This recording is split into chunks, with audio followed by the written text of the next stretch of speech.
nice to be here. Actually my first time in this beautiful store. I had a chance a little bit ago to take a look upstairs. Actually quite fascinating, some real historical instruments up there. Need a few more clarinets, but they're working on that. You know, a lot of this tour, I'm in America for 3 weeks now, and majority of it is, you know, going into a lot of schools and talking to sometimes everything from elementary school kids, and they're the most difficult sometimes, you know, all the way through to high school and then university. So I know we have 3 people very willing, or maybe they're not so willing to play. They will be in a little bit. But first, you know, I thought I should play a little bit and also tell you a bit about, I guess, me. Well, to start off with, I'm going to play you a piece of music. This is quite a short piece of music, and it's one that I guess has almost become a bit of the party trick. I don't know why it's a party trick, because I've never actually played it at a party. You know, it's a piece that a lot of musicians try and break the world record for the fastest version of it, and I don't really know why, but since everybody else seems to be doing it, I thought I might as well jump on the bandwagon. You'll notice that when I play this piece in particular, I don't stop to take a breath. However, you will be very happy to hear that I am still breathing.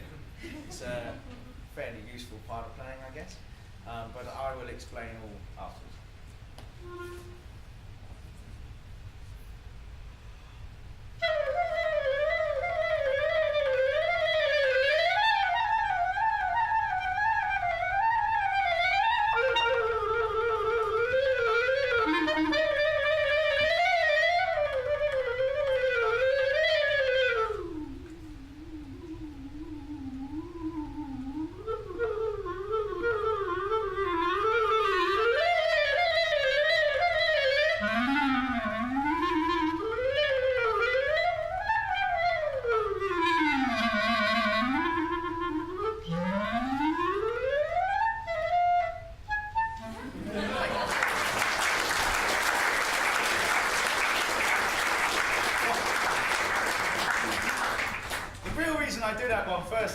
It wakes me up, warms me up, ready for the rest of it. So now we're ready to go. Of course, that was Flight Bumblebee. And easy question: who here knows what it was that I was doing that meant I didn't have to stop to take a breath? Anyone? Hands up. Yes. Circular breathing. Exactly. Now, the other part of the question: who here can circular breathe?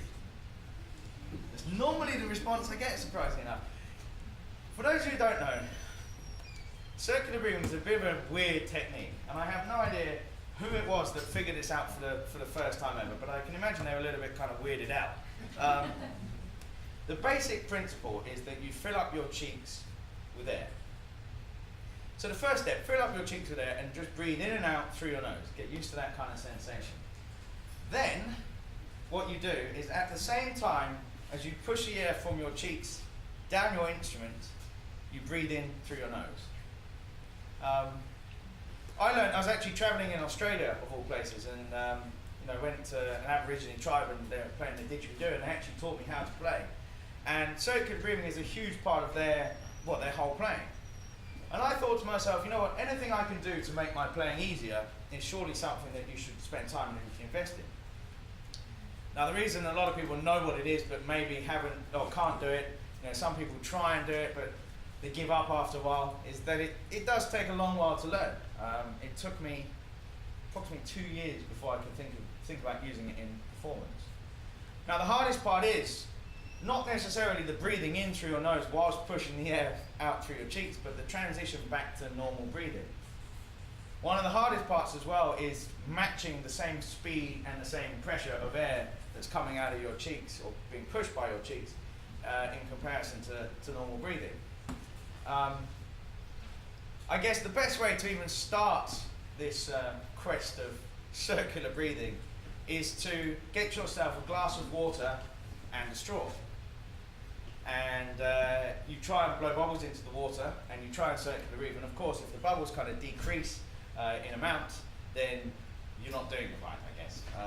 It's a lot about building the muscles in your cheeks, though, so it takes a while. What you will notice though, when you finally do get it onto your instrument, is that the note will dip in pitch and sometimes dynamic. So you end up with something a little bit like this.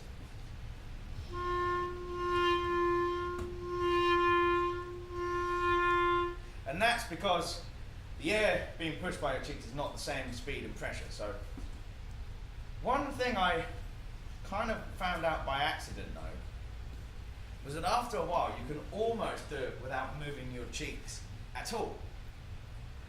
And actually that really freaks out audiences sometimes, you know, because people can see when you circular breathe, but if you don't move your cheeks at all, they start wondering why, I guess, you haven't turned blue and fallen over. I'll try and show you that now. I'll play a chromatic scale. Circular breathing is always easier the lower you are on your instrument. Anyway, I'll try not to move my cheeks at all, but you might still be able to hear the breath and maybe see my cheeks a little bit. Anyway.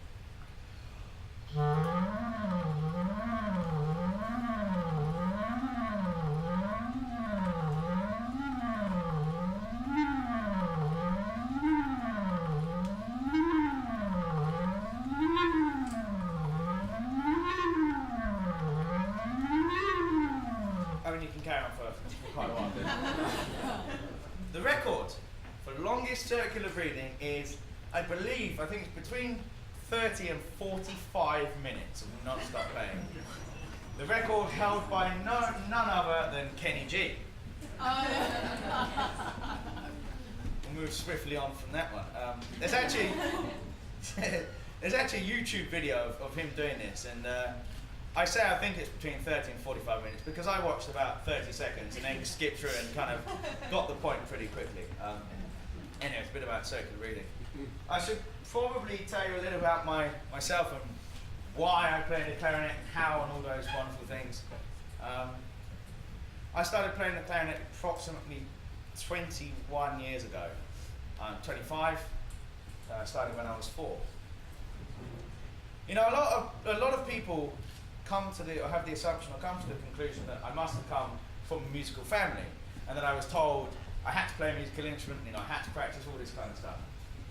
Actually, pretty much none of my family are musicians at all. And most of my family is actually involved in motorsport and engineering, which I get up to in my spare time, but enough about that. Talk about that later.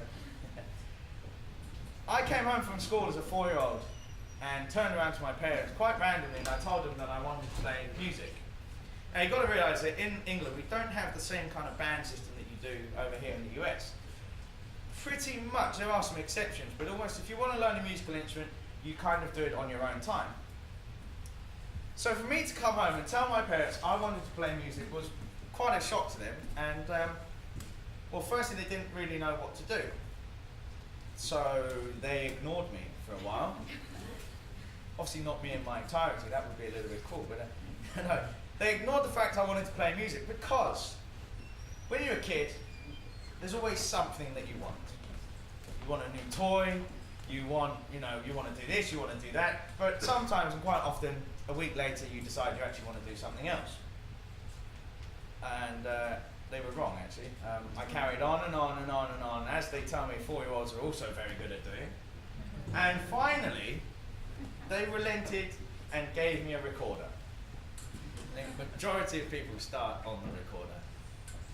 Now, I never really know the best way to put this, to be diplomatic.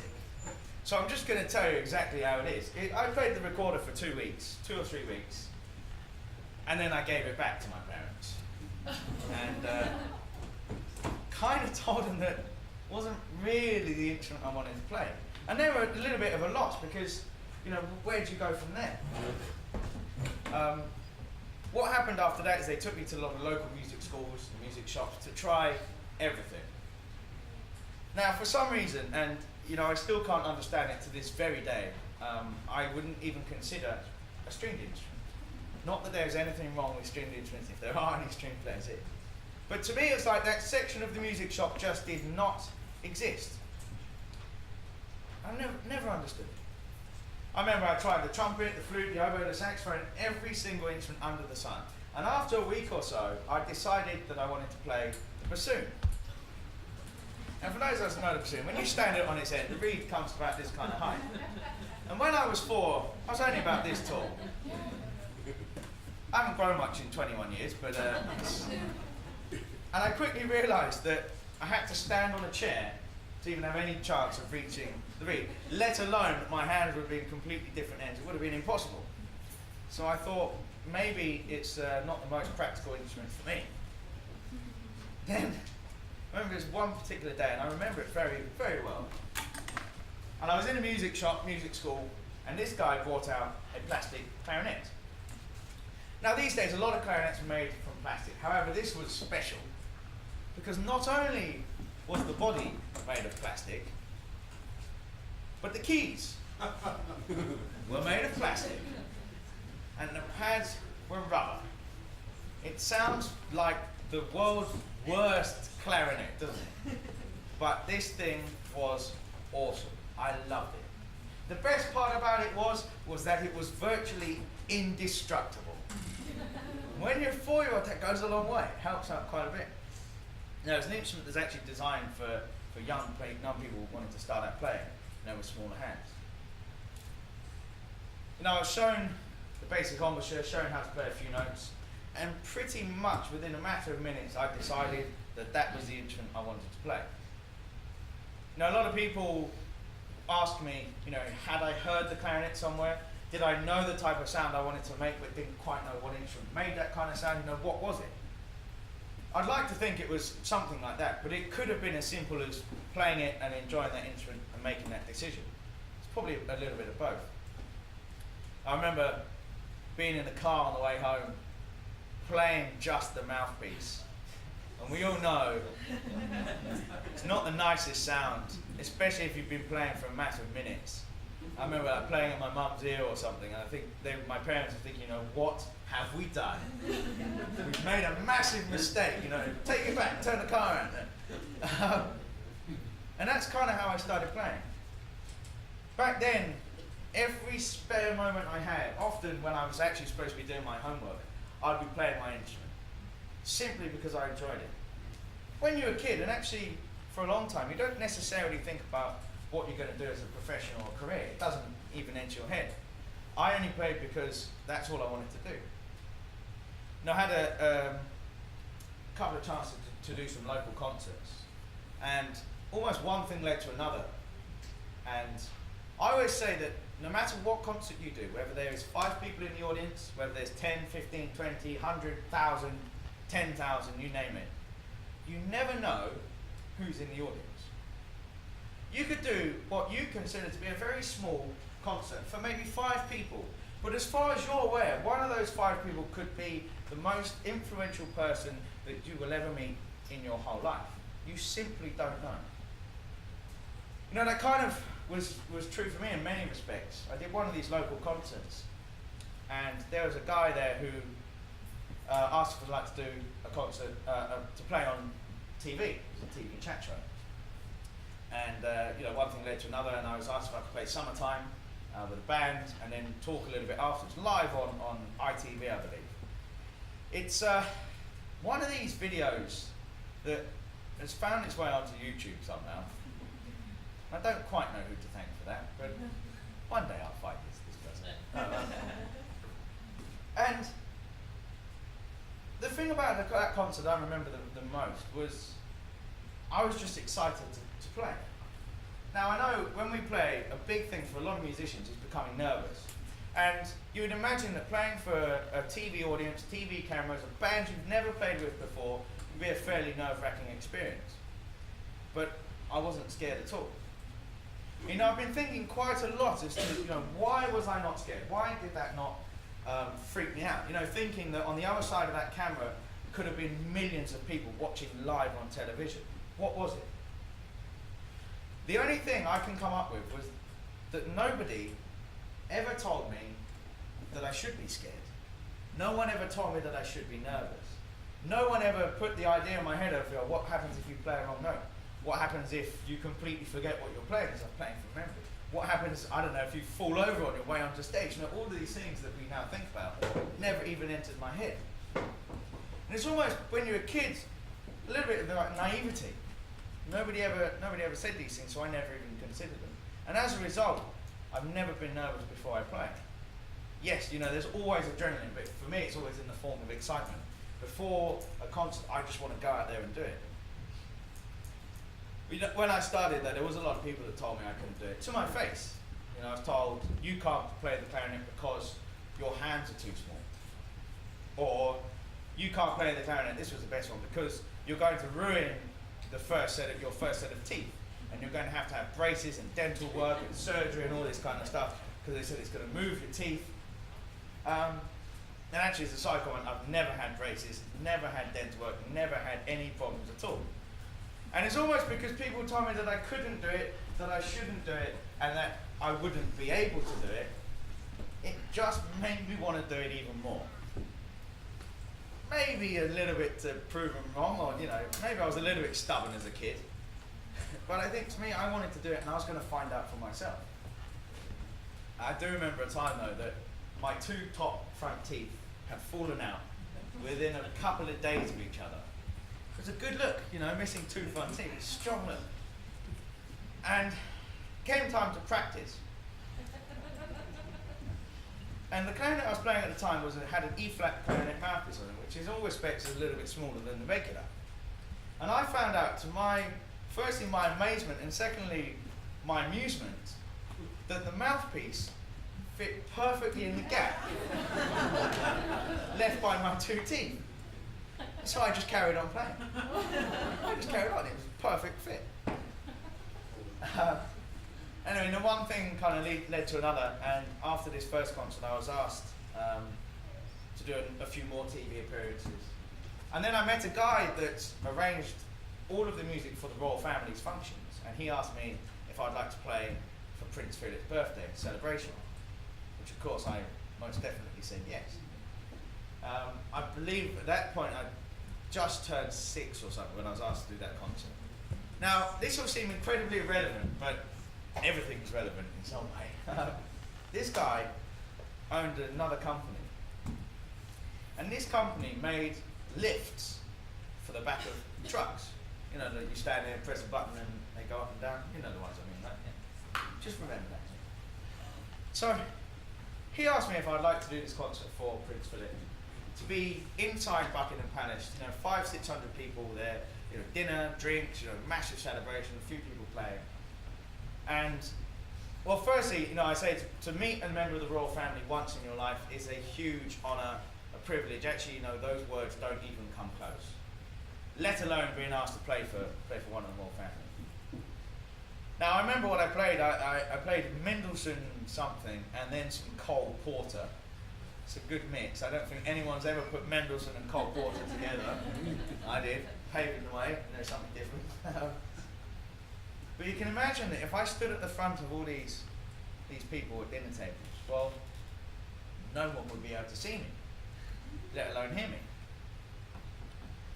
So this guy had the fairly genius idea of making me a lift. Comes full circle, eh? Now this thing was about the same size as a conducting podium. And when it was my turn to play, I walked up, stepped on it, and he was sitting in the front row with the remote control. I gave him a little wink or a nod or something, and he, under the table, pressed the up button and slowly kind of raised up to about this height. Now, I hadn't ever thought about this until recently, but I can only imagine what all these people must have been thinking, having a lovely time, dinner, a few drinks, talking to people, to turn around to see a 6-year-old somehow rising above everybody else. What is going on? I suppose all I needed then was, a smoke machine, a couple of ladies wearing a cape or something. Good entrance to a show, actually. But anyway, so I got to the top and I played. And the thing I remember about it most was that the Prince was sitting directly in front of me. And all I could really think whilst I was playing was that I wanted to meet him, and that was the reason I was here, was to meet the Prince. Anyway, I played and I finished, and slowly then came back down to earth and walked off. Now this is the part I don't really remember, but my parents actually have vivid memories of this, that they were stood watching on kind of from almost backstage or from a room.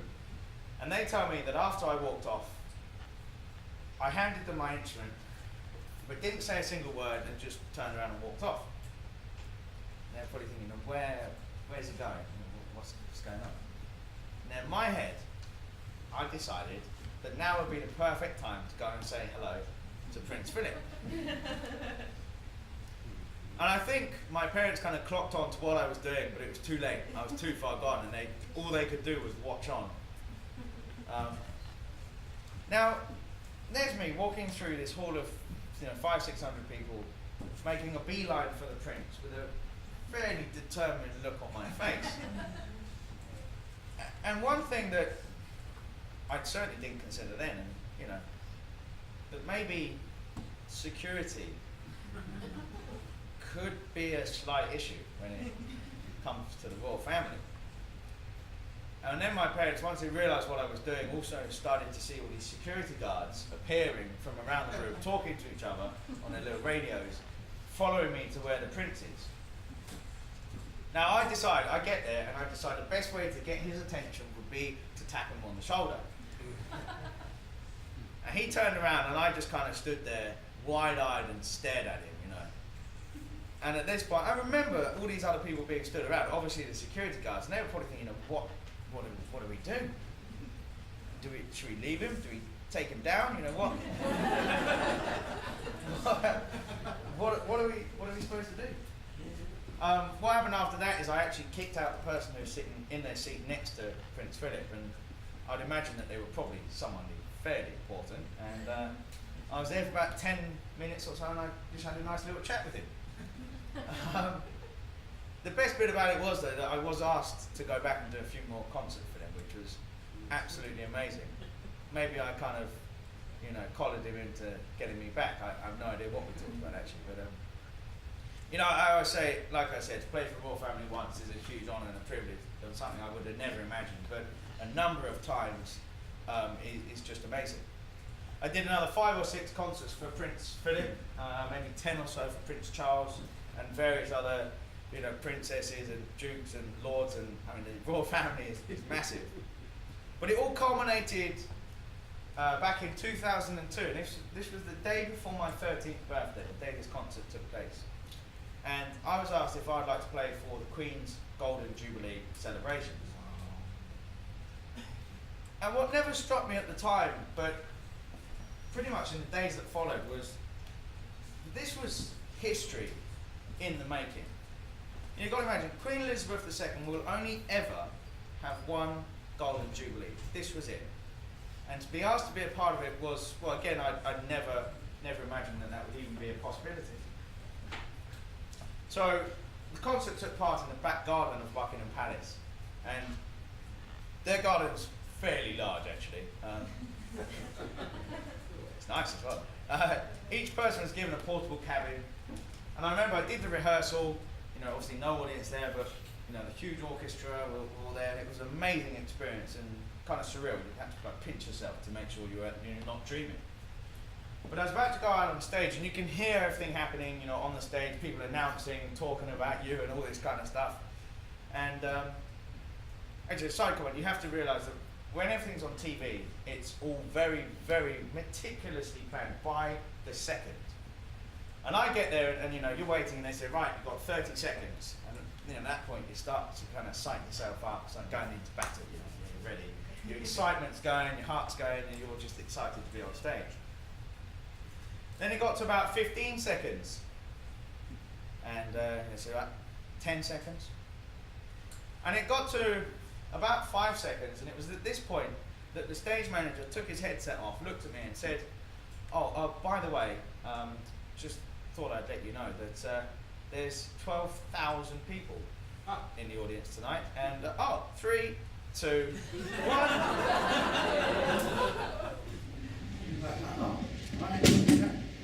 And to stand in front of that many people was, well, I just can't describe it.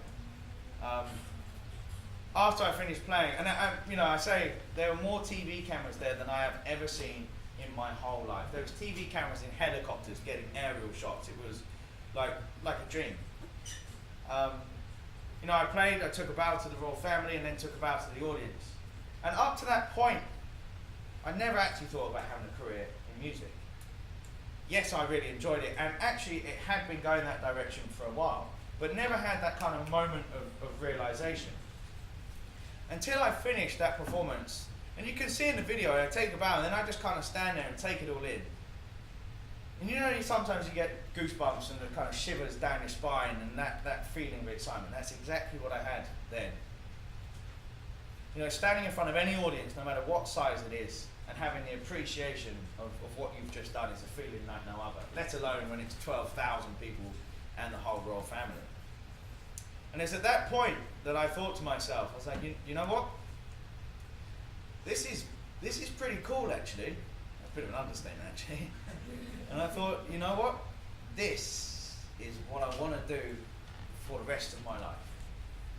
And that's kind of the moment I realized that you could do something that I enjoyed so much, and I could pursue it as a career. Later on, actually, I was told, watching outside the palace, and I actually got my numbers wrong. I thought there was 56,000 people watching outside in the mall in London and in the parks in London. Actually, I was told just recently that it was 1 million people watching it live.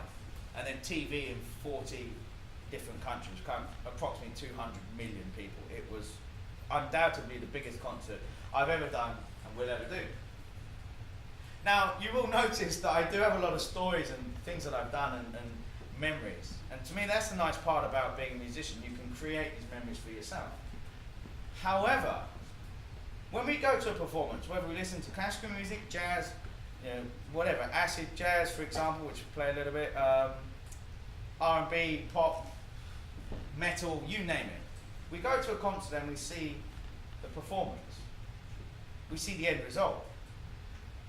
And often we think that it comes quite easy to the performer. Actually, I guess in the pop world sometimes it does because they lip sync, but we won't. The good musicians, should I say, do not. We never consider, you know, the years of dedication, quite honestly, the blood, sweat and tears that go into the preparation for it, for just sometimes that 20-minute performance. It of course comes down to practice. You know, I know art teachers, you know, band directors, you know, if you're in school, always tell us that practice is important, that you should practice. And when I was a kid, well actually, when I was a kid, it came to scales and stuff, which our teachers also tell us are very important. I never practiced my scales as much as I should have done. And I wish I'd listened to my own advice now, back then, if that makes any sense. I used to think that as a musician, we play music. We don't play scales in concert. You know, it's just a thing, you know, go through the motions. And then I realized, actually I had a chance to study with Sabina Meyer, who's, in my opinion, one of the greatest clarinet players, one of the greatest clarinet players actually, the first woman to be in the Berlin Philharmonic as well. And I realized that some very large percentage of all music is scales. So think about it in this way, right? If we spend 15, 20 minutes, 30 minutes every day practicing scales, arpeggios, and actually scales are not useful just for learning the scale, but to develop your embouchure, your sound, your support, everything about playing, your articulation. If we practice that in isolation, by the time you get to learning a piece of music, it'll be easier because you already know how it goes. That's all pieces of music are made up of, various scales and arpeggios. Flight of the Bumblebee, for example, is one scale. It sounds like an incredibly difficult piece of music, but actually, it's just a chromatic scale. So instead of getting a piece of music and then having to work on every single thing for that piece, if you develop your technique as a whole, you'll find everything a lot easier. It's like almost like building a house on dodgy foundations. It will fall down at some point. Whereas if you have the foundation and the technique there, you can be a lot more flexible. You won't become as nervous either because you're more comfortable with a piece of music, and your whole playing will be better. Actually, I just remember the thing about studying with Sabine, and this is something that we all go through at some time in our life. I had a lesson with her back in year 2000. I was about 10 at the time, And I'd always admired her playing. I had her CDs at home, gone to her concerts, and just thought she was amazing. The thing that got me about her playing was how easy she made everything sound. The things I knew were incredibly difficult just made it sound like it was no sweat. By that time, I probably thought I was a fairly decent clarinet player. If you gave me a piece of music, I could practice it, I could play it in a concert. I went for a lesson with her. It's kind of a dream come true because I wanted to study with her. And I took 2 pieces of music. One of them was the solo movement from Messiaen Quartet for the End of Time, called Abîme des Oiseaux. It's about birds. Starts out very, very slow. Actually, I'll play a bit in a sec. And the other piece was Martinu Sonatina. Anyway, so first up was the Messiaen. In the beginning, it's a bit like this.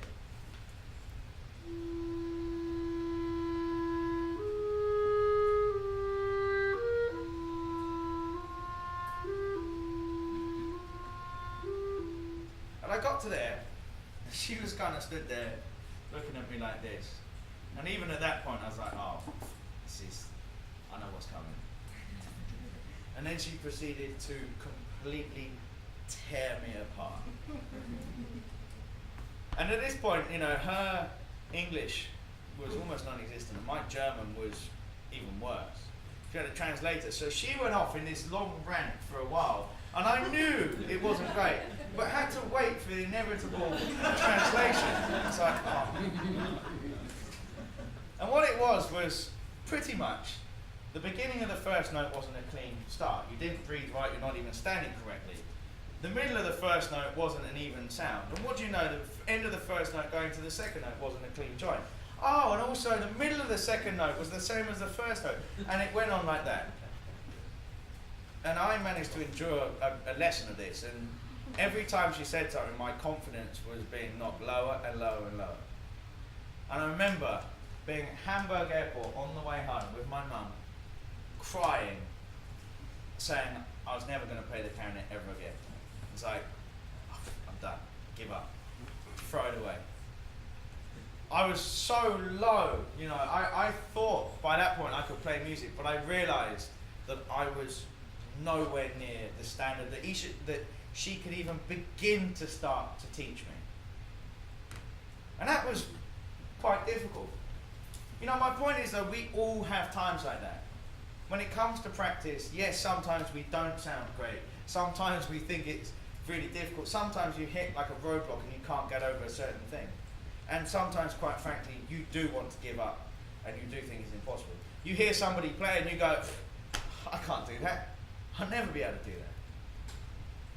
Obviously, I didn't give up, quite clearly. It's about turning around your thinking, and instead of hearing someone play and going, I can't do that, that's impossible, you should be thinking to yourself, I can do that, and I could do it better. It's all determination. Whatever you guys decide, you younger people here, whatever you decide you want to do in life, if you want to be the number one, the absolute best, the top dog at that, you're going to have to dedicate yourself to it. And all of the hardship, all of the hard times are all worth it. In respect to being a musician, when you stand on a stage and you get the appreciation of a crowd, it's all completely worth it. Actually, finally, I had a choice to study with Sabine when I was 10 or come to America. I had the opportunity to study at Indiana University. And at that time, I thought maybe coming to America is a bit of a better option. I couldn't stand it every day to have that from Sabine. And I came here, studied for 2 years. And after 2 years, I went back to Sabine. And I was like, right, it's going to be better this time, get through it. 2 years old, I was 12 at this time. I was like, right, here we go. And I played, and the lesson went better. There was no kind of tearing me apart. There's some real difficult things, and she always pushed me. It was never good enough for Sabine. And at the end of the lesson, I turned around to her and I said, quite cheekily, I said, so Sabine, do you think I've got any better? And as she was kind of putting her coat on, putting her instrument away, she said, no.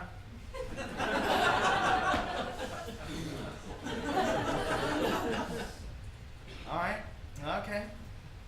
Finally she did agree to be my teacher, and it was tough. For approximately, I think it was between 6 months and a year, even going on to a year and a half, all I did was exercises. I went back to doing long notes. And it drove me crazy at the time. And years later, I see the benefit of it. I see the benefit of doing 3 hours every day for 6 weeks, just long notes. Any interval you could ever imagine. Because it makes the music easier. You got to think, we go to a performance, the audience don't care if it's difficult, if it's easy. If you're having a good day, a bad day. If you've got a good read, which is rare, or a bad read. The audience don't care. Music in its most simplest form is entertainment. They go to a concert to be entertained. If you're focusing on the technique, you're worrying about the wrong thing. Now, how many times have we heard somebody play and before they go on stage, they're practicing the difficult passages? And some of us musicians have probably done that ourselves. It's too late.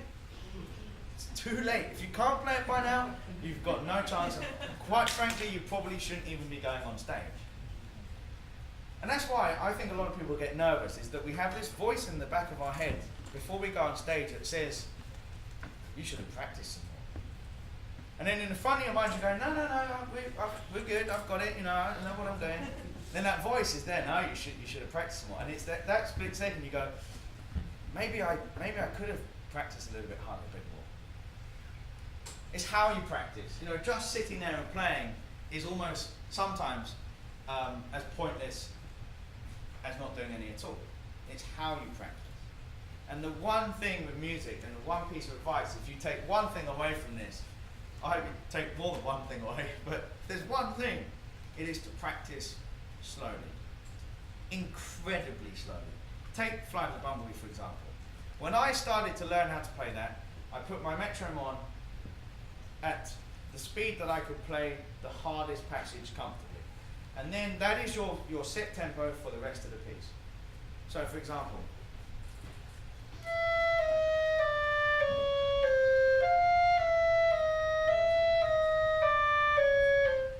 and then you take one page at a time. And what you should do is play each passage 5 times in a row without making a mistake. What that means is if you mess up the last note of time number 5, you do it 5 more times. Actually, that's quite kind, because Sabine used to make me do it 10 times in a row without making a mistake. You can build up to it, build up to it. And what you start doing is actually really concentrating on what you're doing, because sometimes you don't want to play it 20, 30, 40 times. So you actually start paying attention to every single note.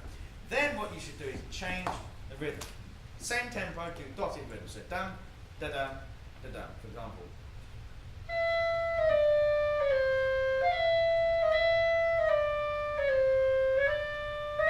Then the other way around. So 5 times in a row, like that, no mistakes. Then the other way around.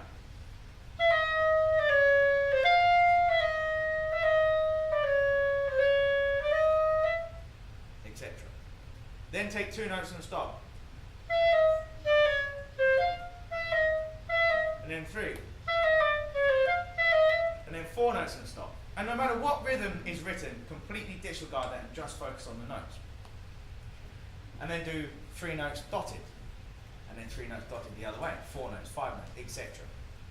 And once you've done all of that, do not try and play it up to speed in that practice section, or else you may as well have not done any of that at all. Move on to something else. And then next time you practice it, play it slowly, normally, and then crank your metronome up by maybe 2 clicks. Do it all again. Yeah, it might take you a week to learn 1 page, it might take you a month. You never know, it can take you 6 weeks or a year. But when you go on stage, the only thing you should be thinking when you play a concert is, how can I make this sound beautiful? Not, oh, I've got this technical passage here, oh, mate, that's a bit difficult, this is a bit difficult. And actually, that's what makes us even more nervous. If you know you've got a difficult passage coming up, you start you focus on it. And because you focus on it, then your adrenaline starts running, and you start worrying about that passage. And normally what happens when we do that is that we start to play faster. And once you start playing faster, you think to yourself, oh no, I'm playing faster. That's bad. And because you're playing faster, then you start worrying about the passage that you were worrying about in the first place, because you're playing it faster and it's going to be even more difficult. And as a result, you speed up even more. And before you know it, you've made a mistake and it all ends in tears. At that point where you start going, I've got a difficult passage coming up, what you should think is, I've done all the practice, played it as many different ways as I possibly could, relax. I know this almost doesn't make sense, but there's always more time in a bar than you think there is. Try it out. Instead of being on the front of the beat, relax. And you'll see that your playing suddenly becomes easier, it sounds easier, and you can do more with the music. The reason I got music stand out, I wanted to remind myself one thing. Now, you know, when we play concerts, we focus a lot on the playing. But we don't often think about the rest. How we stand, how we play, how we use music stand, how you walk on stage. It all has an impact on the way the audience perceive you as a musician. From the moment that door opens onto the side of the stage, if you're playing a solo, the audience are looking at you. The performance starts there. The way you stand, I've seen some really interesting, wonderful, weird things. People come on and they take a bow, for example, with their feet wide apart. And people come on and they stand like this. Or as they play, they stand one foot in front of another. Or people stand and as they get to difficult passages, they start playing on one foot. Now, little things like that, the audience will pick up on. And they go, oh, every time there's a difficult passage, he plays on one foot. I don't know why people play on one foot, because it's actually more difficult than playing on two. Now, moving, obviously, is a natural part of playing, and we all should move when we play. I used to move a huge amount when I played. You see on some of the videos, the cameraman had a hard time keeping up with me where I was going, and it's a bit of a dance. Now, when I play, I always stand with my feet shoulder width apart. That should be your basis, that should be your grounding. You should always have that. And then you can move around from there. Now, the one rule with moving is to do no repetitive movements. Like what I like to call the stir in the pot. There's one of them. You go.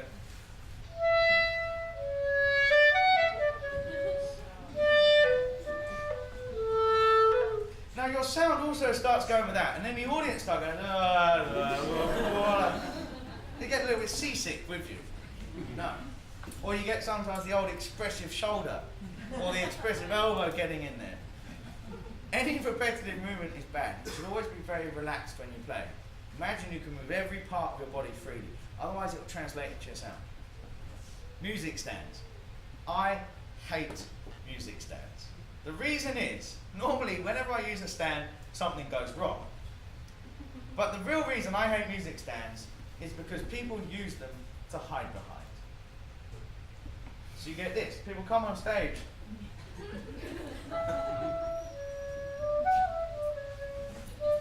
And the problem is, well, firstly they do it because they don't want to look at the audience. Secondly, your sound will stop here. And the most important thing is that it is so boring for the audience. Why do they come to a concert? They come to a concert to see your interpretation, your energy, your enthusiasm. People don't pay money to go to a concert to stare at the back of a music stand. If they wanted to stare at a music stand, they could save themselves, what is it, $25, $30, go home, put on a CD, and stare at the back of a music stand. You know, what's it all about? This you have to ask yourself. Whenever I now use a stand, I always have it the lowest it will go and off to the side. So you can kind of interact with your audience a little bit. I'm going to play something else for you now before we take a little break. Or else I could talk forever. It's awful. This is a classical piece by Rossini. Originally it was an introduction, theme, and variations, but I'm going to play the theme and then a couple of variations after it. It starts on a fairly, the theme is made up of five, it's a fairly straightforward thing, based upon 5 notes. And the variations as they go get more and more complicated. But you should always be able to hear elements of the theme at any given time. And you'll hear that the variations are pretty much made up of scales and arpeggios. It kind of backs up my earlier point.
should I talk about after this? What is there left?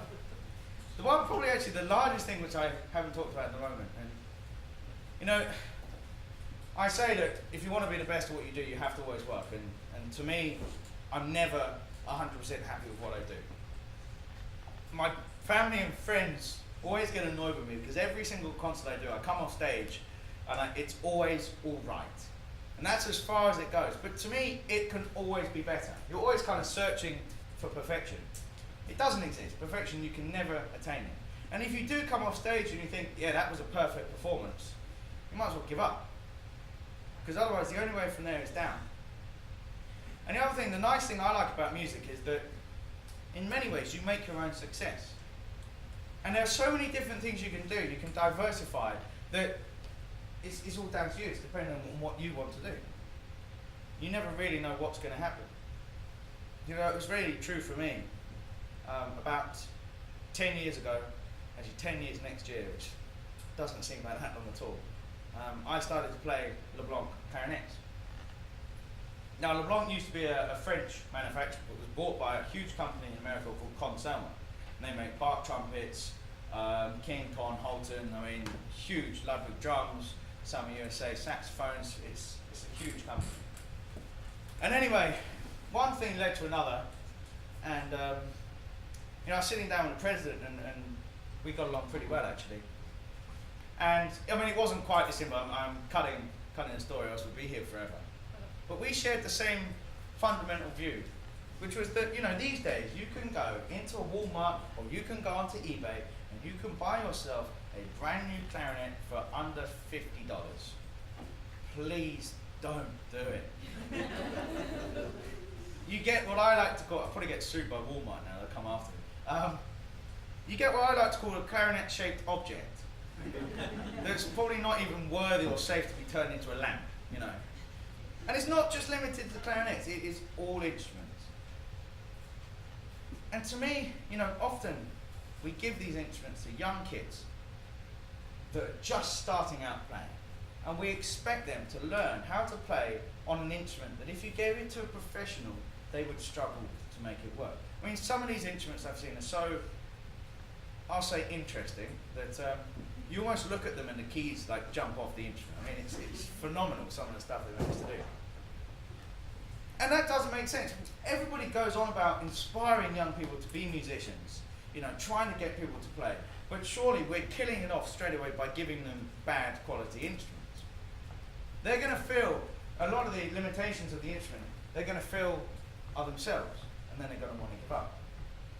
To me, we should be able to give kids that are starting out the best possible equipment, to a point obviously, as possible, so that they can grow with it and learn the best they can.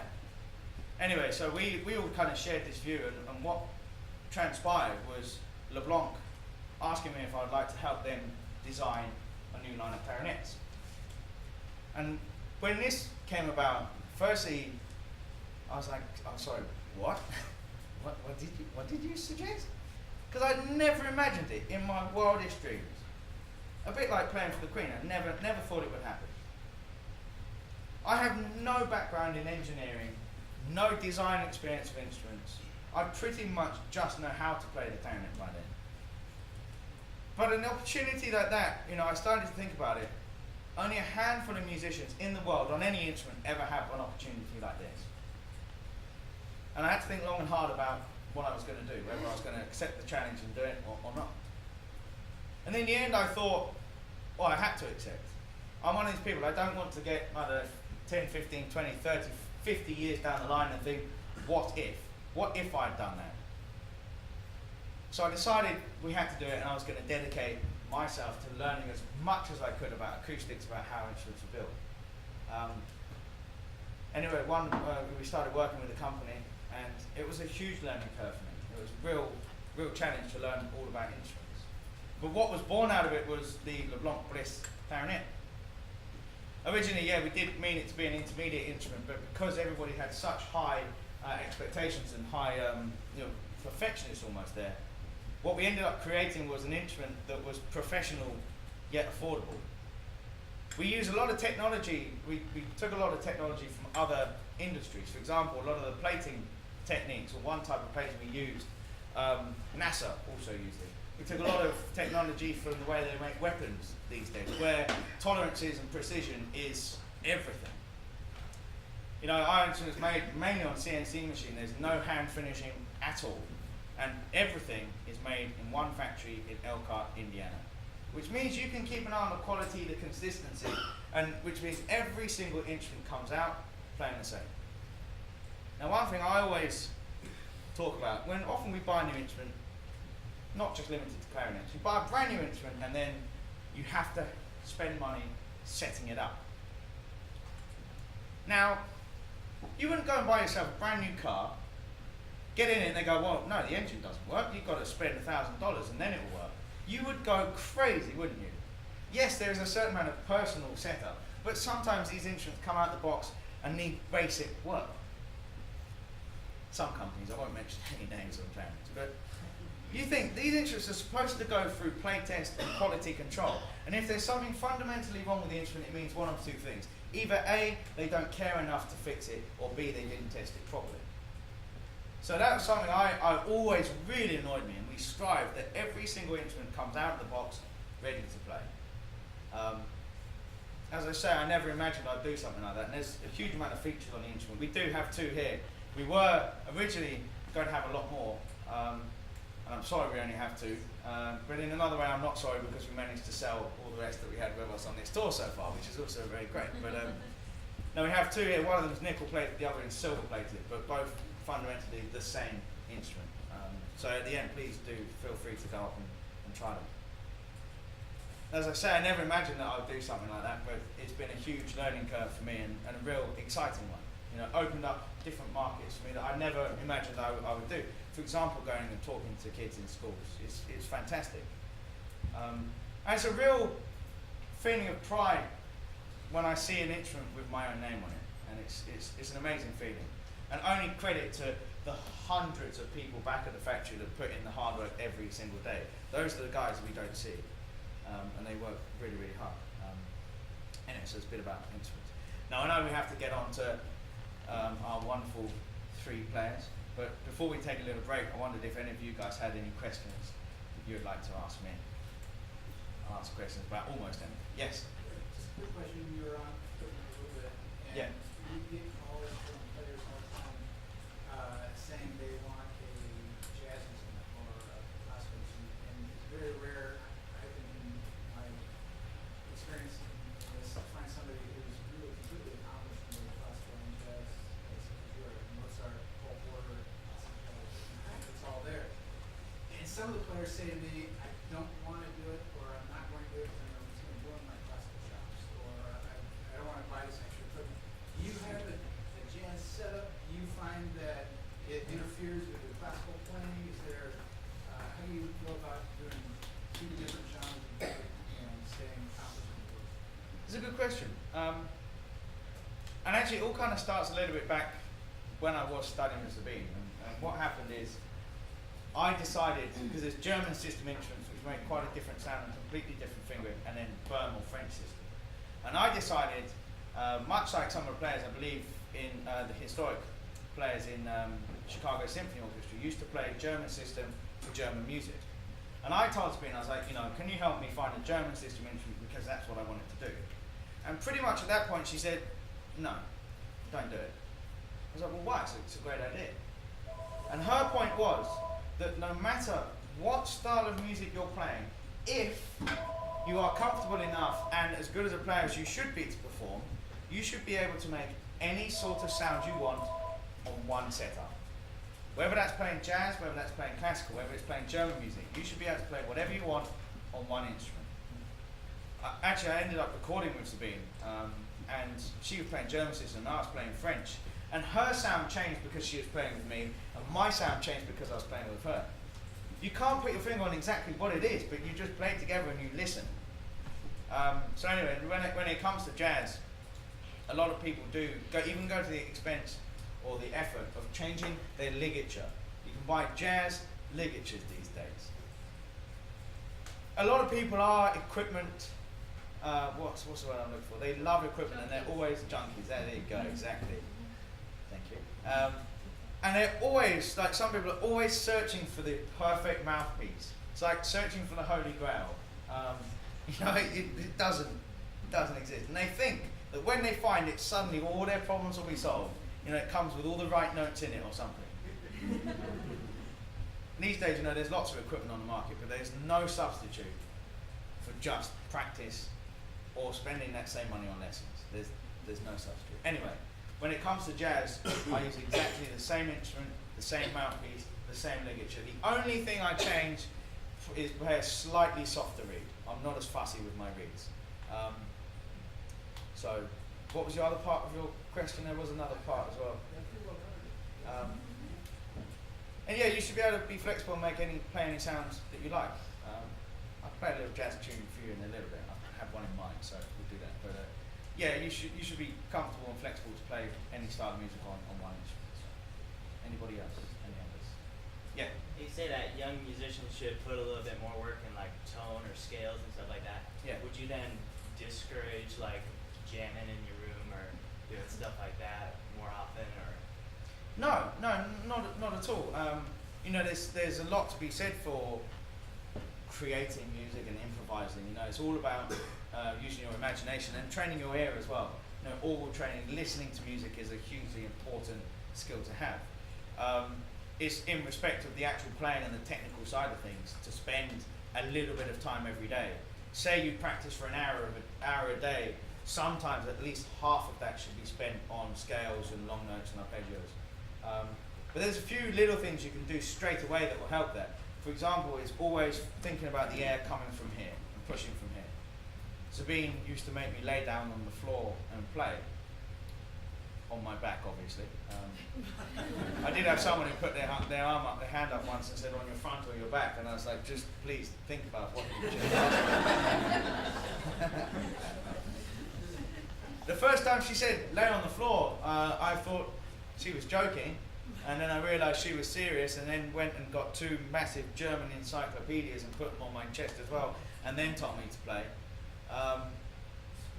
It was difficult, but instantly you notice that your sound is better, your legato is better and cleaner. Going up to the high register is easier because you have to push more from here, you have to have more support.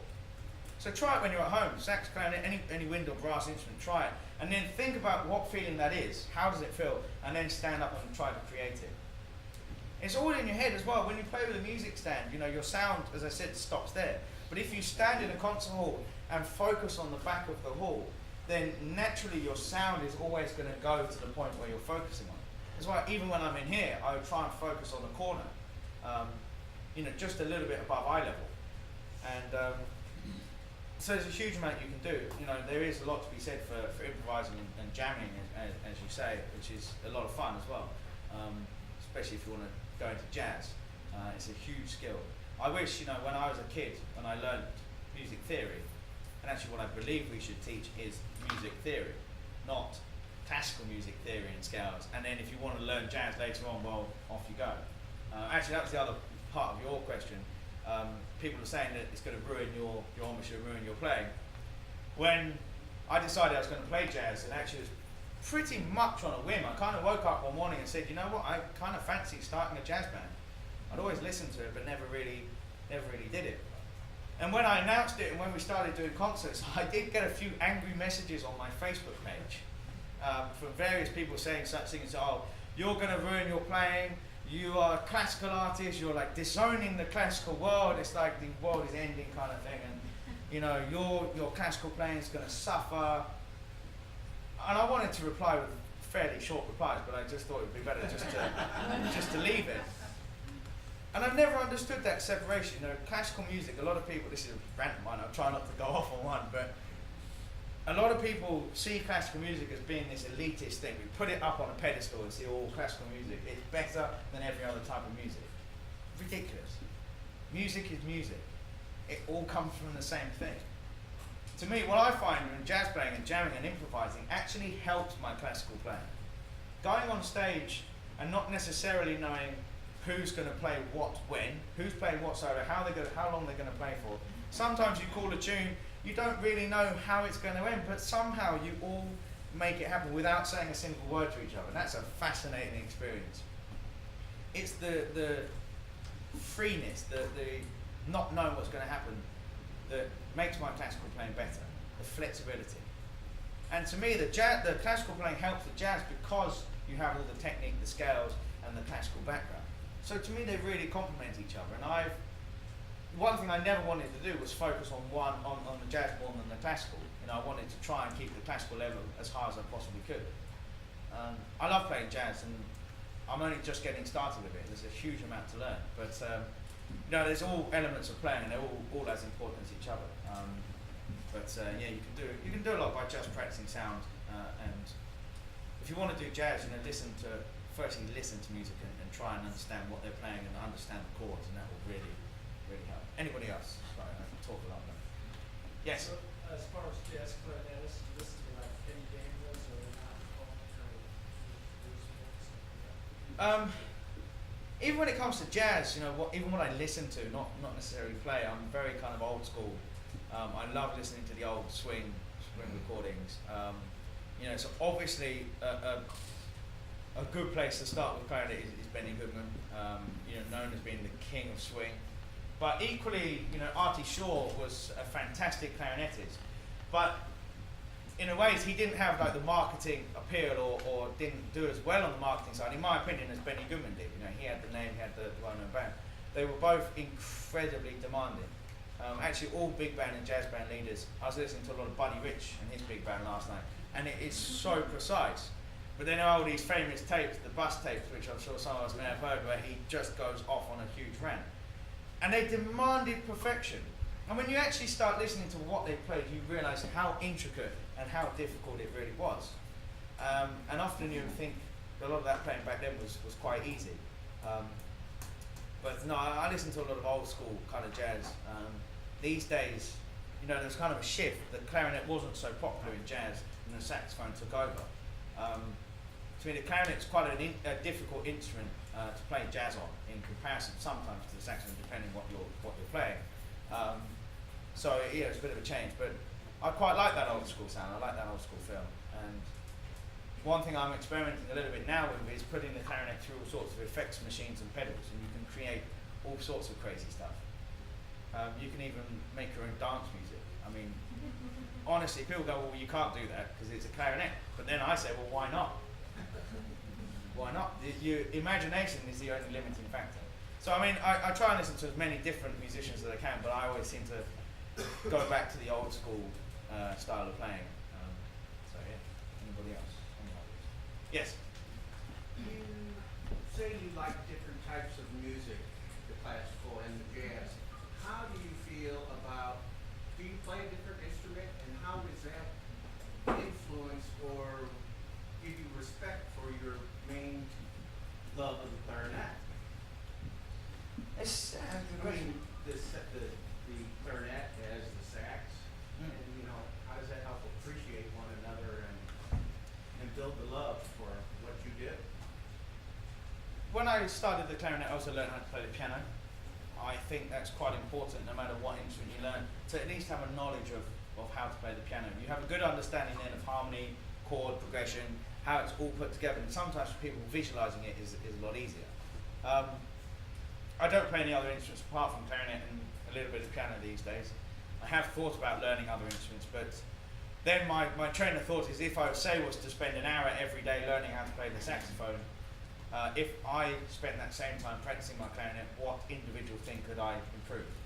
And it's quite a competitive market, especially solo clarinet players. There's not many in the world for the amount of work that there is. It's far too many for the amount of work there is. You have to almost create your own, which is why I do some interesting projects. But you always have to be at the absolute top of your game.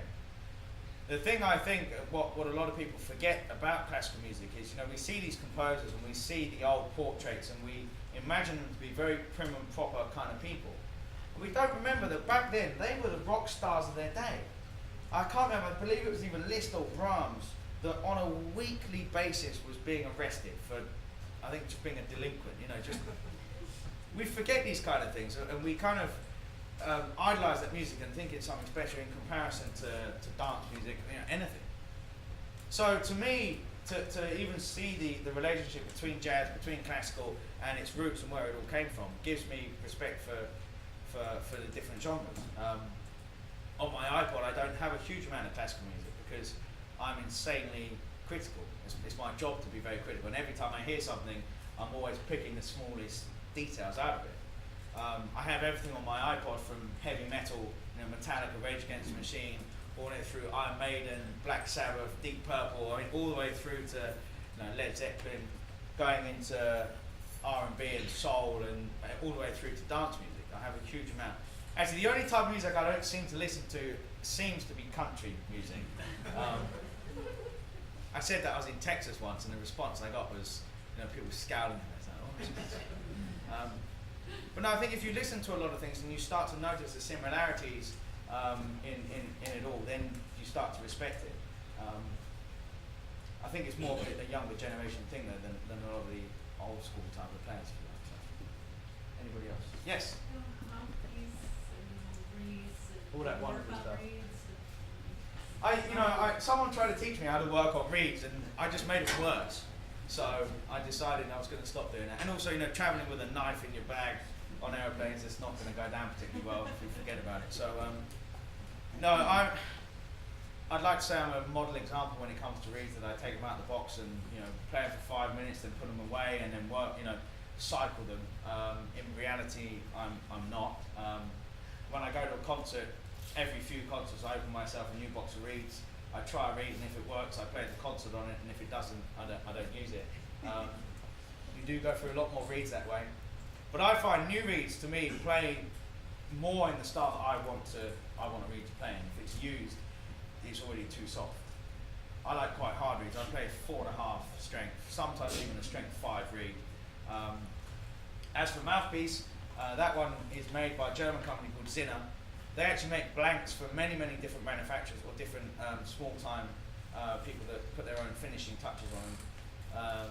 I had some dimensions that I thought would work well, and I asked Zinner themselves, and they made the mouthpiece for me. So there's only 2 of these made, I guess, in the world, and one's here and one's in my clarinet case. As for ligature, normally I play on a BG Duo, which is the new one. But this one I've got on today is actually made from an old trumpet. Someone took a flattened trumpet and cut it apart and made a ligature out of it, and it was a good sacrifice, it works well. Now the reason I've got this is I have another couple of instruments, and they're back at LeBlanc all being redone and replated, so I left the ligature there to be replated so it all matched. Maybe I'm a bit vain like that, but anyway. So yeah, that's mouthpiece, reed, and ligature setup. Oh, sorry, I should say, well, they just recently changed the name to Diodario woodwinds. It used to be Frico, and it's Reserve Classic, strength 4.5. And I've played pretty much the same setup for, a similar kind of mouthpiece for the last 10 years or so. People ask, what do you look for? What should you look for in a mouthpiece and also in an instrument? It should give you the flexibility to play everything you want to play, and be able to make a nice sound, nice legato, nice staccato, nice jumps into the high register, and also be in tune, and that is a good mouthpiece. The same with instruments. You should be comfortable and flexible to do whatever you want and have no hindrances on it. So, good about that. Last question, and then I'll play one more tune. I'm a band director in St. Louis, and it's common for kids to say, well, I don't know what to practice, but it sounds to me what you're talking about always goes back to your practice methods. Yeah. I'm just curious, do you go into your practice sessions with a day goal for that individual session, or do you have like a weekly goal or a more long-term goal, or all three? A combination of all of it, actually. But when you're a traveling working musician, it kind of evolves into something else, because if we have a concert, we'd like to think that we have a couple of weeks to prepare the music for that concert. In reality, unfortunately, it just doesn't work like that. Sometimes we have a matter of days before the next concert. Now, sometimes I've done weeks where there's been 4 concerts in that week, and every single night has been different music. So the way I normally seem to do it is almost concert by concert. So I'll prepare a couple of days or however long I have before the concert, prepare that music very, very intensely, do the concert, and then the next day it's whatever's next. And you can't look not too far in the future. you know, I always try and look maybe 4 weeks span, and whatever I've got in 4 weeks, I'll start to practice. But I'm one of these people, I always work best under pressure. So if I know I've got something coming up in a couple of days, you know, I'll just go completely crazy. And if it's something very difficult, like I had last year, new concerto, I was doing 6-7 hours every day, simply because that's the only time you get. Spending a lot of time on aeroplanes and in hotel rooms, everyone knows you can't really practice there. So it is a lot of, you have to almost be prepared, and that's where the technique really helps. If you're already almost one step ahead and you keep your fingers, keep your technique going, it makes learning pieces a lot easier. I guess that's what I'm getting at more than even the preparation for the concerts that you have coming up. How many goals do you have as far as your technique, or is it just kind of keep it up? A lot of it is keeping it up. You know, I always find a few little elements that I want to learn or want to improve on. My big one is staccato. I'm always trying to get a cleaner, crisper, faster, better staccato, something I always struggle with.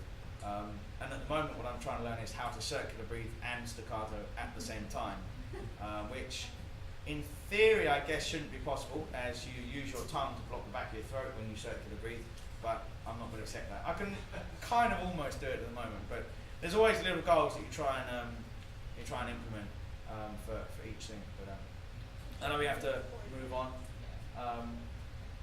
Shall I play last quick tune for you guys? Shall we do it?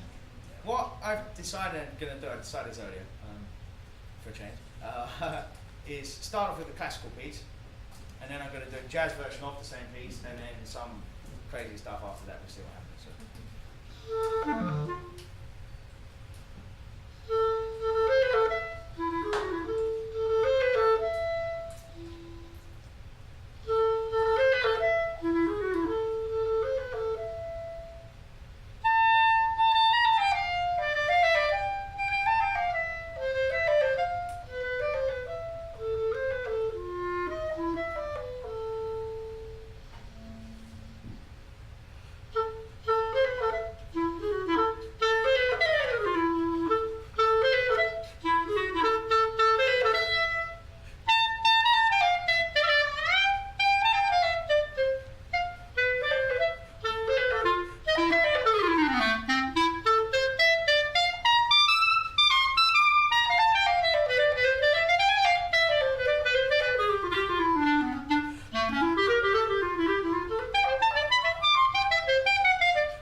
Saint-Saëns an interesting person. A lot of his stuff he wrote, I always see a lot of character in his writing.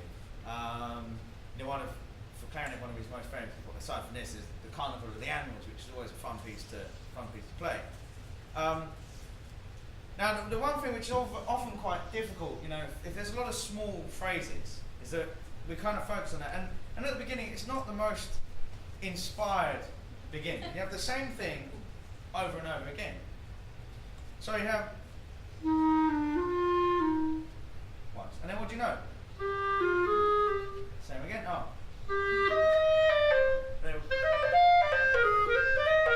It's the same thing, quite repeated. And don't play it like that, but you gotta think, right? So the audience, once they've heard something for the first time, if you play it the same way again, it's boring because they've already heard it once. Right. So what do you do with all these small phrases at the beginning? Yeah, there's always a shape here. And to me, it's always to the middle of the note. And then come away a little bit. And then it's always to the third note. But there's also the big picture. Right. How does it all work together? Because the pianist is going so it's all kind of down to you. So from the moment you play the first note, you have to find the climax of the phrase, which to me is that note, because that's the highest note in the first phrase. So almost aim for there. So the first one needs to be quiet, then the second one needs to be a little bit louder, and the third one even bigger, crescendo all the way through to here. For example.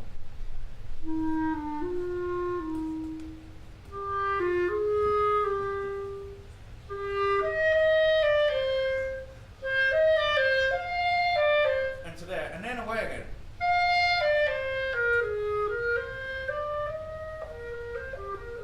And then you start the whole process again. Yeah. So try it just one more time from the Sure. beginning and really think like a big long phrase all the way to this note and then come away.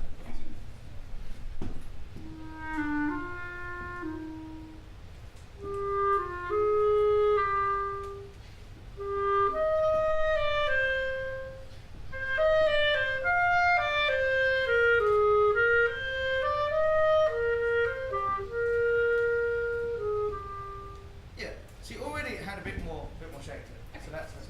Now, the one thing which I was guilty of a lot, and most musicians are, is that in our heads we believe we're doing quite a wide range of dynamics.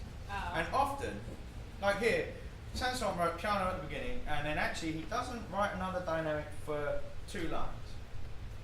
Now, does that mean that we play up to the next dynamic the same as what's written first? Well, of course not. Composers often didn't write any dynamics at all. Weber was the worst. Often he didn't write any dynamics, no articulation, because it was all down to the player.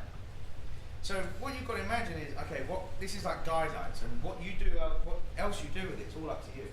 And the thing is, there's no hard and fast rule, because you can play it one time and suddenly decide, oh, I want a crescendo to the end of this phrase, or the next time you could decide, actually, I want a diminuendo, and both have musical value. It's all down to you. And if you do them both, if you do any idea confidently, it can be musical as well. For example, here, if I diminuendo like I said the first time,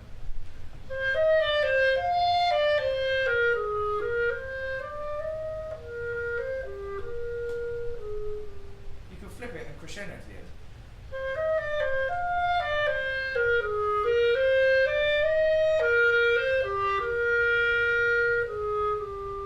Both are musical. But what my point is, even though we think we're doing a wide range of dynamics, to the audience, often it all kind of sounds like in a mezzo type area. That's my new dynamic, mezzo. It's all just in the middle. So in our heads, we have to exaggerate all of the dynamics. So what I want you to do now is do more than you think is appropriate. Okay. So really quiet at the beginning, and here I want you to play almost forte. It may be too much, but it's good to try and see what happens.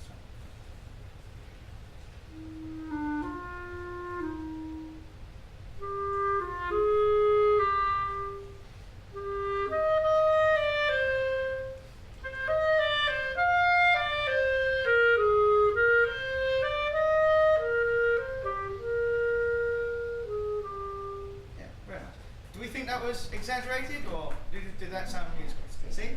In your head you might be like, whoa, I'm doing this huge range of dynamics, but to the audience, it doesn't sound like that. So this is the funny thing about it. Now, obviously, you want to limit to how loud you can play. And if you play your pianos at like a mezzo forte, then you haven't got much room to go. And there's only so loud you can play before your sound starts suffering, and you know, people are like plugging their ears, kind of thing. So you've got to imagine you've got scope this way in the quiet dynamics. And to me, dynamics, the audience are impressed when it's incredibly quiet. If you have to draw them in, and they have to really pay attention and listen. You know, anyone can play loud, but if you draw them in and play quietly, that's when the magic kind of happens. And it gives you a lot of scope to play in. Let's go down to here quickly.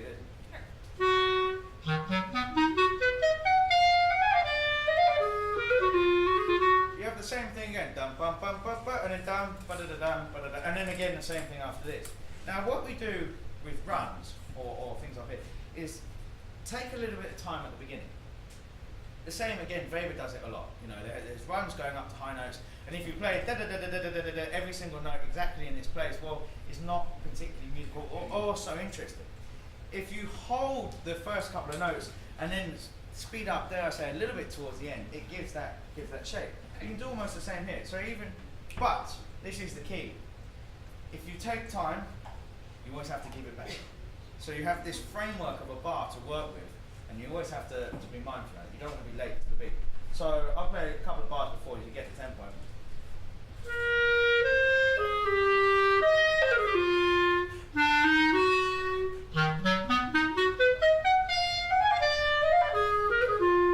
You see? And it's dun dun dun dun dun dun. It's almost like someone laughing. It's quite a big, heavy sound. Yeah. Never shortly with bum bum bum bum bum. And here, hold the first note. That's important. It's that arpeggio.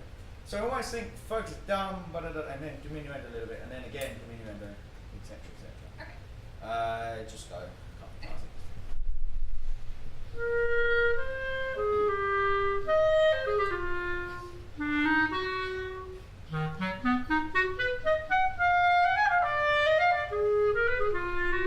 Yeah.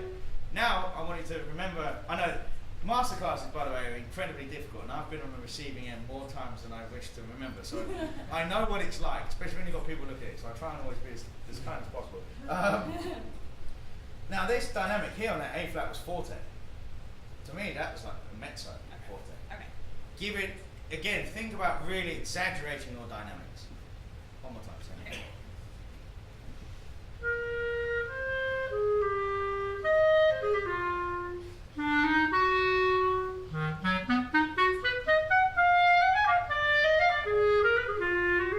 Yeah, I still think you can play that more. Now play it almost as loud as you think you can play it without making the sound suffer or something. Really, what you think would be far too much and inappropriate. Okay.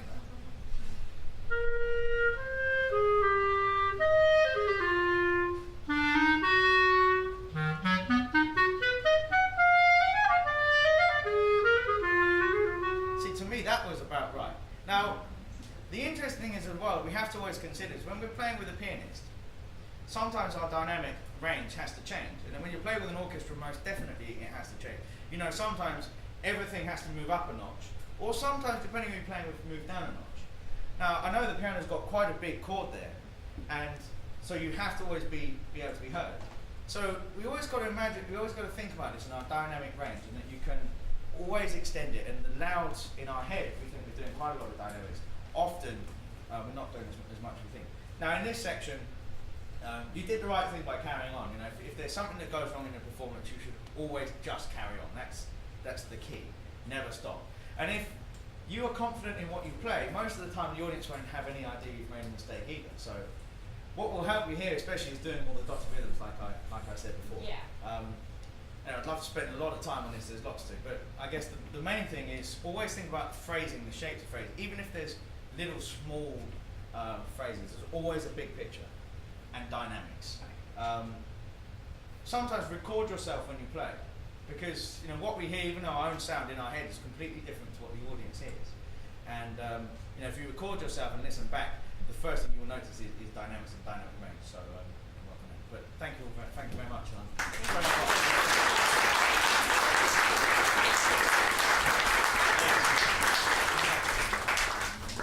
Who's the next victim?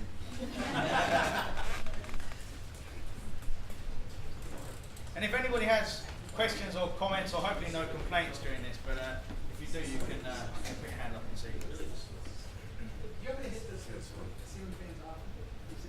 Sure, if you think it's noticeable, then we can get some exercise while playing. Ah, Weber. How much is this since I know like it's 10 minutes long? Yeah. Depends how difficult I want to be, isn't it? How evil I want to be. You know, could you play this one and this one, but without any repeats? Is that possible? Yeah, that's good. Yeah, if you play just from here straight through to the end here, then we get a bit of everything. Yeah, no repeats. A bit of Weber concertino.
Weber's like the prime example of going back to scales and arpeggios, because that's pretty much all this is. And yeah, great job on this bit. It's a difficult passage. Weber was an interesting character, because what he always wanted to do was write opera, but he wasn't particularly great at it. But all of his music is very operatic in style. And to me, what that means is, even on one instrument, we have to imagine all of these different characters, all of these separate singers, if you like, that we have to kind of create with one instrument. So, you have some slow movements in here, like the lento, which is really like the sad, soulful kind of section, which you really have to find that pain almost. And then there are some other sections like this, which are supposed to be incredibly happy. So, you have to find all these different characters from one instrument and in one piece, which can be quite difficult. What I notice here, you can take, where was it? Yeah, here. If you take a little bit more time at the top, it kind of makes it sound a little bit more cheeky, like somebody's laughing. So instead of, if you play what's written on the page, and he doesn't write to take any time. If you go,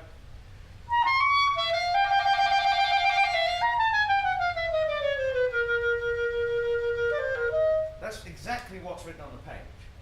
Now, by doing something very slight with the top note, you can make it much more humorous. So,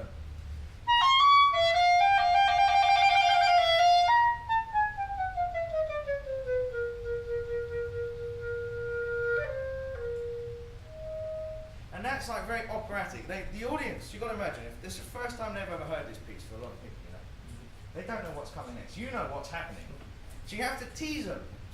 If you play, the audience are like, oh, what comes next? Back to there, and then you think, it's the tune coming back, but and then there's decoration, so it kind of just adds confusion to it. And then back into here, crescendo touch into there. So that's one thing. Now, one thing I want you to do here, just take this phrase.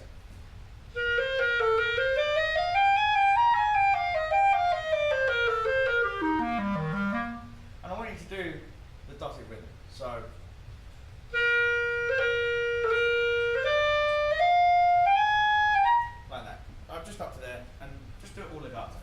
slow as you need to not make a mistake.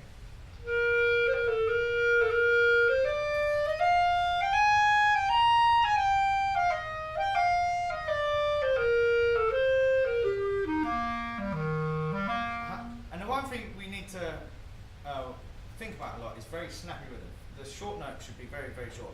And it's easier when you have a metronome, but get your metronome out and you instantly notice the places where you would run.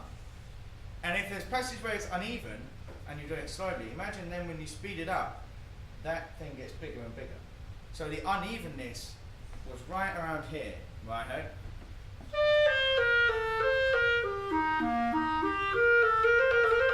It's all around there. Now a really good exercise, because getting everything even with we call them little fingers, you guys call them pinkies in America. And again, all around the throat register, that's quite a difficult area to get very, very nice and even.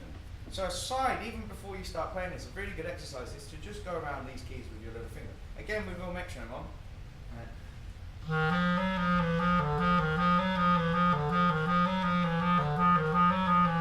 Then the other way around. And then do diagonal. Put it in the top group. And then the bottom two. And then these two and those two, and then you can start. We'll go all around. And again, you want to do it firstly very, very slowly with the metronome out. And then you do the other side as well. And once you've done all of that, then you can do diagonal and then diagonal here.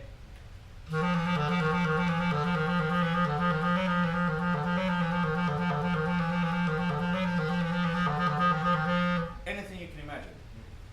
And again here, with your metronome.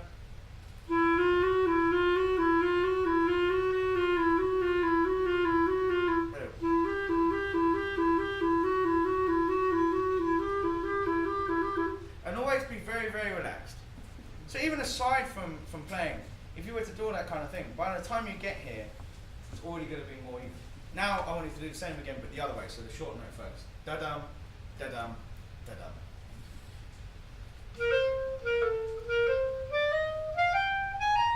Up. It's a bit slower.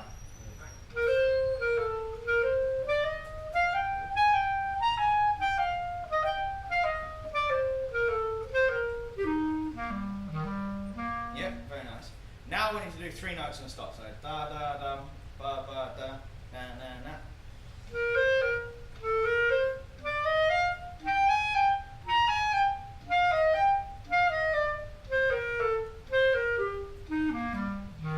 Yeah. Now of course you do dot rhythms this way, but now what I want you to do is to play it backwards. It's getting evil. So as slow as you, no dotted rhythms, just as slow as you need to play every note as it should be. I'm sorry, I'm being kidding. It's the fun bit.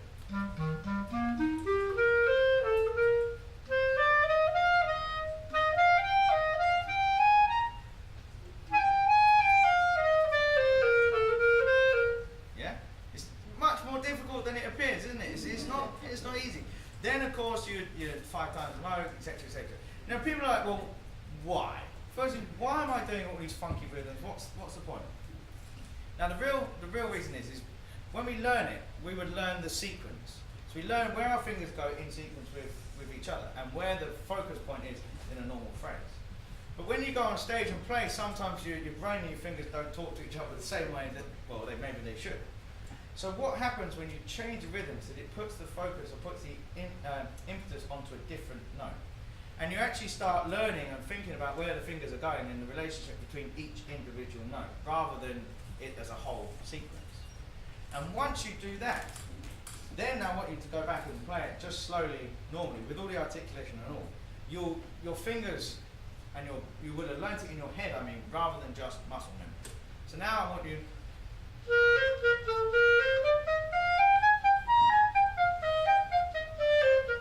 Just like that.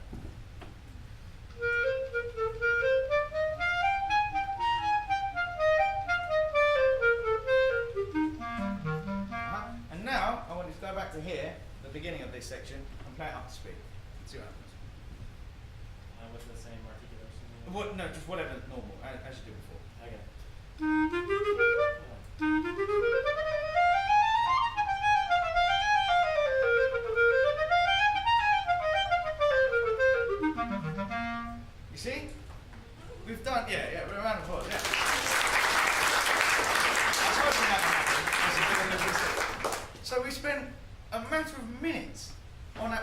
passage, and in comparison to the first one, to me, it was cleaner, it was more even, and had even more shape to it as well. So if you spend a couple of minutes doing that, if you spent 10 minutes on one phrase and the whole thing, then it takes it to a new level. So what I'd say in this, especially, is firstly practice all the difficult passages with that rhythm in mind, and try and imagine, go through the whole piece and identify what is the character, what's the emotion at the time. Is it happy? Is it sad? You know, is it joyful? Is it playful? You know, there's all these different things, and then you start to imagine, okay, how do I get that across to the audience? That's the hard bit. That's the real being a musician part. Yeah, you know, I go on about playing the notes, but you know, there's hundreds of thousands of clarinet players in the world that, given enough time, can play the notes on the page. The key and the hard bit, and the thing that I think only a handful of musicians can really do very well, is get the emotion across to the audience in a very convincing way. So that's what we have to think about. And there is no surefire way of how do you do that. You know, sometimes by listening to other recordings, by recording yourself and listening back. And that's when it starts getting fun. But yeah, as I said, I'd love to spend even more time. But thank you very much.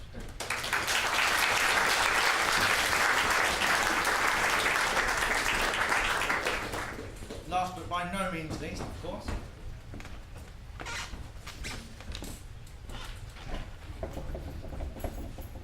There's Jean-Jean. Yep.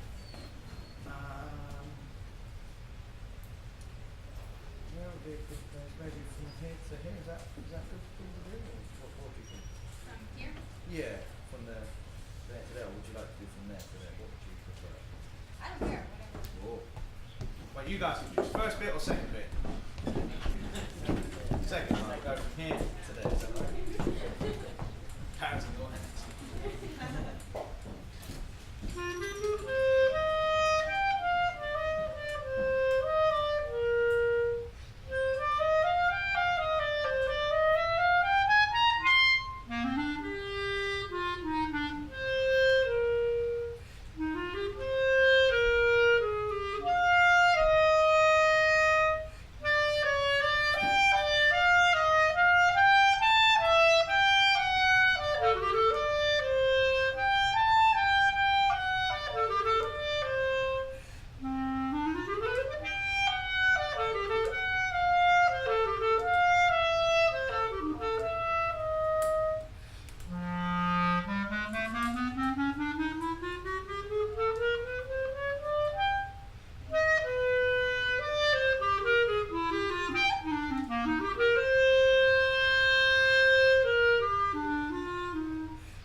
Never played this piece in performance, but the accompanying piece called Claire Matin, I played it a few times, actually recorded it years ago, but no, Jean-Jean, you know, French music there's a lot of French music written for the clarinet, and again, it's all about character, you know, to me, especially Debussy, those composers, even Poulenc, it's all around, especially Debussy, it's all around that impressionist period, you know. I often weirdly look at art as well, you know, paintings and stuff, to see what was going on. And this time, when these guys were writing music, it was all very, very colourful. You know, big colours, bright colours in art. So to me, that's almost how we have to play the music. Especially Debussy, you know, all full of harmony and colour and shape. It's gorgeous. I was going to say something, I've completely forgotten what it was now. That's useful, isn't it? One thing I'd like you to do, actually, from the beginning, from where you started playing, is, I mean, how well would you say you know this first phrase? I've only worked on it for a few weeks. All right. Well, we're gonna try something now. I mean, what I want you to do is try and stand with your feet shoulder width apart, and imagine that you're playing to the very corner, so just above the door. You know, you see that corner there. Mm-hmm. play to there. And imagine that someone's got a ruler down your back as well. And of course you can look down at the music, but that's where your focus should be. And imagine that the sound is coming from here, up, down the instrument, out, and all the way to there. Okay. And it doesn't matter, if you make a mistake, it's fine. It's all about the sound. Projection.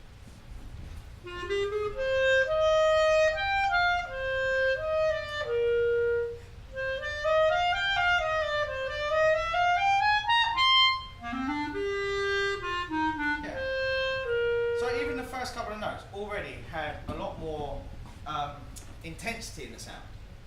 Just by simply thinking of sending the sound to a different place. It's crazy what happens here. Now, often we talk about support and think about pushing from here. And we never like to liken it to tensing up, because you should never be tense when you play. You should always imagine you can move freely. But imagine if I was about to punch you in the stomach, which I'm not going to do, don't worry. You would prepare, you'd be prepared for that. And again, why I think that helps is that we think of the intensity of the air going down the instruments there, which helps you push more from here. You can have the music. Now, one thing we often do when we get fast passages, like 11 notes at once, is often we play the first couple very clearly and the last couple very clearly, and then what happens in the middle is we're like, oh, it's fine, just kind of get through it. No. If every single note is like a pearl and is very precise and very exact, even if it's a little bit slower, it's going to sound more impressive to the audience. It's going to sound clearer and ultimately faster. Whereas if you just kind of fake your way through it, which often we do with passages like that, it's not going to sound as clean. So you can take your time at the beginning as well. That's what sometimes helps with this.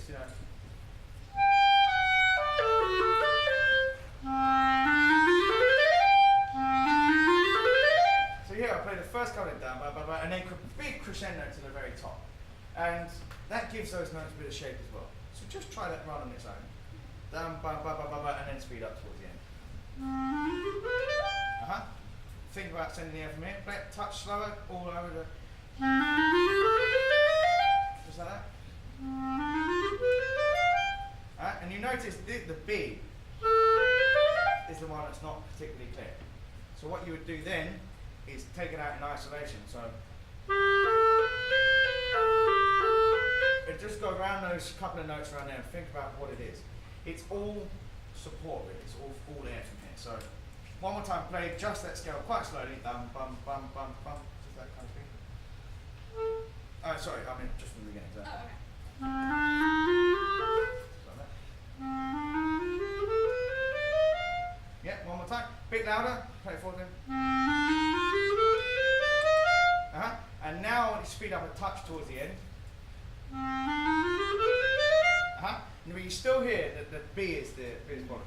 Now that's something, of course, you go home and practice. Last time, actually, playing one more time from the beginning.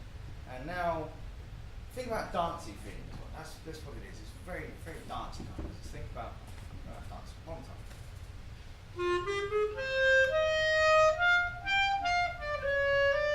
Sorry. Sorry.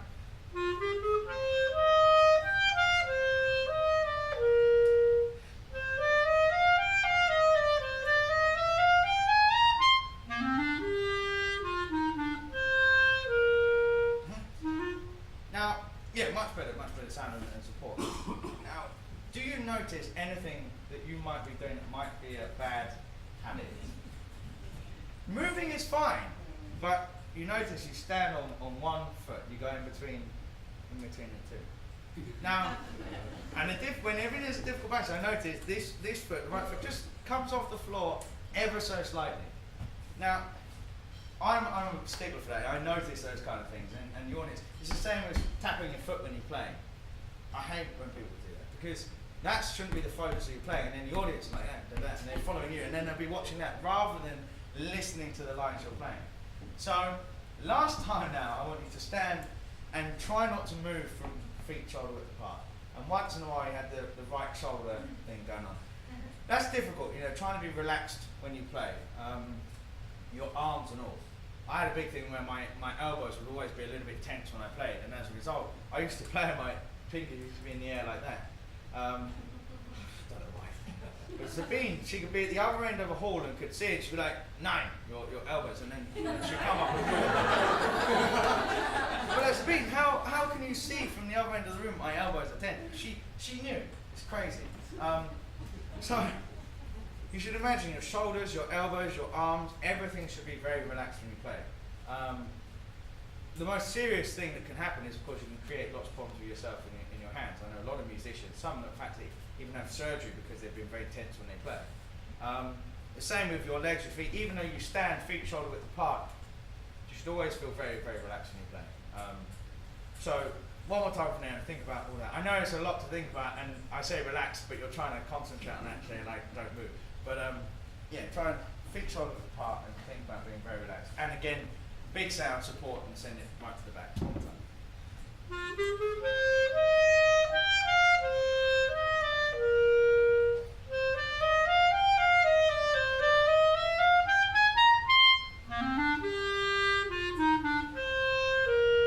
Yeah.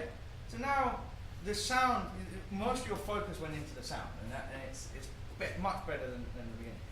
Now, how do we practice this? Well, the best way to practice a lot of the times is in front of a mirror. And you'd be really surprised at some of the faces you pull sometimes when you play and like the way you move. And that's the best way to identify a lot of these problems, is to stand in front of a mirror, play. You know, when you stand up tall, not only does it help your sound, but also gives the impression of confidence to the audience, which is always what we want to portray. Even if maybe you're a little bit nervous in your head, you always want to appear that you're in very, very much control of the whole situation. Now, I know a lot of this is almost separate from this particular piece of music, but a lot of it will definitely help. Mainly the sending the sound to the back.